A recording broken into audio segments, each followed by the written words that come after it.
But now, ang nangyayari is that this is the first time na mayroong wellness break na deklara, DepEd declares wellness break na kasali ang mga teachers. Kasi kapag mental health break, SEM break na tinatawag sa mga students, mga estudyante lang yan. But now, ang nangyari is kasali na ang mga teachers. Dati, sa pila ka tuig, kapag SEM break, ang teachers wala yun yung paulay na nasa sa eskwelahan, ano yung ginagawa ng mga teachers sa paaralan?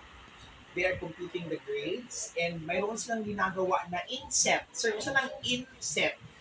Inset means in service training. Anong training yan? Mga training yan na kung saan para mas maturuan, ma-update ang mga teachers sa mga bagong strategiya, sa pagtuturo, yung strategies of teaching, um, ano yung mga updates ng DepEd, ano yung pwedeng gawin ng DepEd para ganyan-ganyan. So, but now, kasi ang sabi ng DepEd, kapoy po daw ang mga teachers, they need break, and so on and so forth. So, classes resume, kailan mag-resume ang class? November 3. Kasi nakamantay yung class 1, 2, and 3. So, schools urge to give teachers recovery time para asa man ang wellness break para na-recovery time, maka-recover ang mga teachers, and maka-adjust po sa inset during break. So DepEd declares a mid-school year wellness break for teachers and learners from October 27 to 30, in line with President Marcos' directive.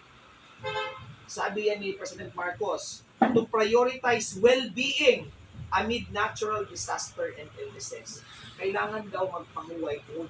Lalo na kayo mga naitapos, no? Mga disaster, kailangan hindi ang well-being sa teachers, hindi ang mga pangkakunan. So DepEd Secretary Sonny Angara emphasized the need for rest and recovery dapat magpahuway din ang mga teachers and students.